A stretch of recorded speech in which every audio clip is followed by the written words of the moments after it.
Hello friends, welcome to my channel. এসে গেছি একটা ছোট্ট মিনি ব্লগ নিয়ে। তো রবিবার দিনকে বিকেল বিকেল রেডি হয়ে বেরিয়ে পড়েছিলাম হচ্ছে বাপের বাড়ি যাওয়ার উদ্দেশ্যে। তো অনেকদিন ধরেই যাবো করছিলাম, কিন্তু যেতে পারছিলাম না। দিদুর শরীরটা খারাপ ছিল, দিদুকে দেখতে যাব বলে। তো ফাইনালি বড়বাবুরও রবিবার ছুটি থাকে, তো দুজন মিলে বেরিয়ে গিয়েছিলাম দিদুকে দেখতে। তো যেতেই আমাদের কোল্ড ড্রিঙ্কস, তারপরে কেক, আইসক্রিম খেতে দিয়েছিল। আমাকে বলেছিল মিষ্টি খাওয়ার কথা, আমি বলেছিলাম মিষ্টি খাবো না, তাই কেক দিয়েছিল। তারপরে কাকা চলে এসেছিল হচ্ছে ঘুরে ট্যুরে। তো আবার একটা ট্যুর প্ল্যান হচ্ছিল, সে কারণে বরবাবু ওটার সঙ্গেই আলোচনা করছিল। তারপরে ওখান থেকে বেরিয়ে পড়েছিলাম হচ্ছে মেলার উদ্দেশ্যে। গিয়েছিলাম হচ্ছে ক্ষেত্রপালতলার মেলাতে। এখানে অনেক বড় করে বাবার পুজো হয়, তো সেটাই দেখতে গিয়েছিলাম। প্রতি বছরই যাই, তো এবছরেও পৌঁছে গিয়েছিলাম।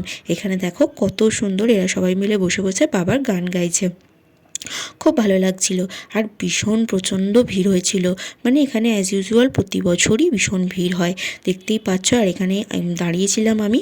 আর সেই যে দেখতে পাচ্ছ দূরে বরবাবু হচ্ছে হরিণোট দিচ্ছিল হচ্ছে বাতাসার হরিণোটটা ও একটুখানি দিচ্ছিল। এতই ভিড় হচ্ছিল কি হরিণোট দেওয়ার বদলে ওর হাত থেকেই নিয়ে নিচ্ছিল। এই যে দেখো বরবাবু এই যে ছড়াচ্ছে, ও ছড়িয়েছে কম, ও যে যার হাতে দিয়ে দিয়েছে যে যে চেয়েছে। যাই হোক, আমরা প্রতি বছরই এই জিনিসটা করে থাকি।